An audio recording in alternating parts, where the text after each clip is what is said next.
Ukraine will find the means and weapons to cause a blackout in Moscow. This was stated by the Chief of Staff of the Armed Forces of Ukraine, Andriy Gnativ. Earlier, the President of Ukraine said that in response to strikes on Kyiv's critical infrastructure, Ukraine would retaliate with strikes on the energy sector of the Russian capital. So what kind of weapon could plunge Moscow into darkness? Do we have such weapons, and where should we strike? Mikhailo Manilyuk explored the possibility of a blackout scenario in Moscow. In the country often called the world's largest gas station, people stand in line for hours just to refuel their cars.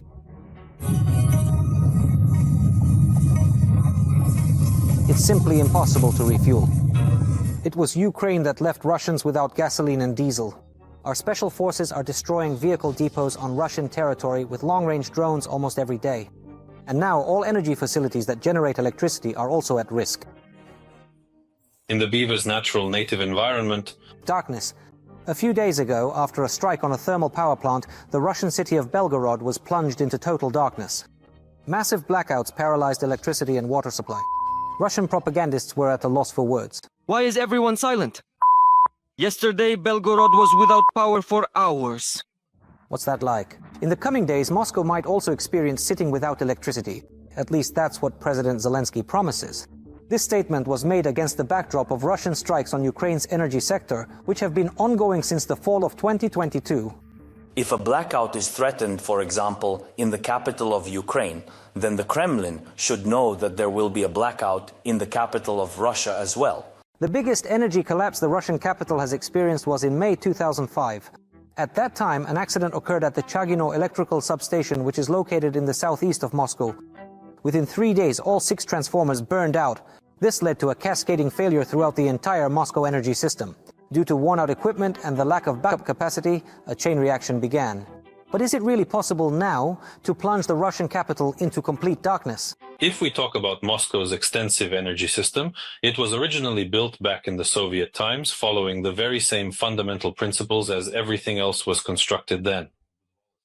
We observed this situation, for example, in Ukraine, which possessed the very same system, and at the absolute very beginning, it became abundantly clear precisely how incredibly vulnerable it truly is when it comes to highly targeted strikes on essential distribution or critical generation facilities. And now, it is entirely possible to inflict significant damage upon the enemy in roughly the exact same manner. The unified energy system of Russia consists of 7 large macro-regional power systems, with the Moscow region at its center. It receives 80% of its electricity from 3 thermal power plants and the remaining 20% from nuclear generation. The main element of the Moscow energy system is the energy ring, 10 substations operating at 500 kilovolts. Located around the perimeter, they receive electricity from the main transmission lines and distribute it throughout the city. So it is precisely this that needs to be targeted. While Ukraine, over the past 3.5 years, has rebuilt its systems, sometimes creating additional generation capacity, distributing it across different regions, and sometimes working on the smart grid side with power flows where some areas help others and electricity supply is maintained, there is actually no such system in place in Moscow or the Russian Federation.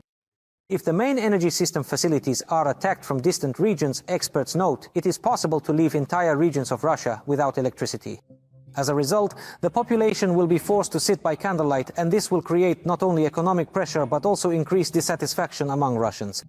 And this is an important element in a war of attrition. If you strike at facilities that are really possible targets, like some transformer stations on the periphery, not in the Moscow region, then the effect will be much greater. And Russian regions will feel the war, and the military will feel the war, because they don't just operate on generators, they are also military units. And they also receive electricity from the general grid. Aviation experts assure that for a successful operation against the energy infrastructure in Moscow, a combined attack with long-range drones and missiles is needed. And Ukraine has all the technical capabilities for this. Ukraine is consistently upgrading its more advanced drones and technologies to strike more effectively and to counteract any attempts by the enemy to shoot down incoming Ukrainian equipment, Ukrainian drones and Ukrainian missiles. We need to use our modest strike capabilities in the most optimal way. First of all, it is absolutely essential that we take into careful consideration the critical ability to effectively fly over various designated zones where these assets can potentially penetrate Russian territory completely unnoticed and undetected, and subsequently guide our advanced drones, just as the Russians are observed to do with their own operations. For example, when they approach Kiev, they come in from the direction of Zhytomyr region, where the air defense is the weakest. Moscow's air defense is protected by S-400, S-500 systems, Panzer, Retia, and crews of mobile fire groups. And to effectively strike the energy infrastructure of the Russian capital, it is necessary to blind the systems that detect missiles and drones. And without radars, Ukrainian weapons will almost certainly reach their targets. Currently, the Russians have either left only a few modified Panzer systems, with the rest having only missiles left, or they have improved their own guidance equipment. So it depends on that, but still, no matter what systems are deployed around Moscow, even the high-altitude ones, it doesn't really matter. This presents a very serious obstacle to being able to effectively strike targets within Moscow and the broader Moscow region. Moscow's power grid is in the risk zone and under constant watch by Ukrainian security forces. We have all the means to plunge the Russians into darkness, into the Middle Ages. It seems that preparations for this are already underway. And perhaps Ukraine will even use American missiles to strike at the enemy's energy infrastructure. And the prediction of the Russian war criminal Prigozhin will come true.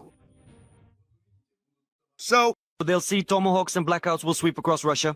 First Belgorod and then Moscow. And maybe it would even be a good thing if the special operation was felt on Rubliovka and in those other wealthy areas as well. Mikhailo Maniliuk, Valentin Bilic, Podrobitsi, Intermarathon TV channel, The Only News. In the Chernihiv region, power outage schedules are being tightened, all because of Russian attacks on the region's energy facilities. Additional shutdowns are being introduced to prevent all subscribers from losing power at once. In Chernihiv itself, most of the city's boiler houses are not operating. These are the consequences of the enemy strike on the energy sector in Slavutych. 6 boiler houses have already been restarted in districts where power has been restored. There is hot water there. The local water utility is operating on alternative sources. Schools are switching to distance learning. There is also no street lighting in the city. Business owners are being urged to save electricity. Electricity outage schedules have indeed been introduced. They are in effect. Of course, when there is an opportunity to connect more consumers somewhere, the regional energy company does so. Work to restore damaged facilities is ongoing. It continues around the clock, both day and night. In fact, we are involving resources not only from the region. We are engaged in eliminating the consequences and restoration work in response to such events and outages. We have prepared for this more than once. We even had relevant training sessions. That's why local leaders understand what to do when it comes to generators and fuel reserves. To fight the enemy more effectively, the State Weapons Portal has revealed the specifications of the Long Neptune missile. It can travel 1,000 kilometers, which is almost 3 times farther than the anti-ship version.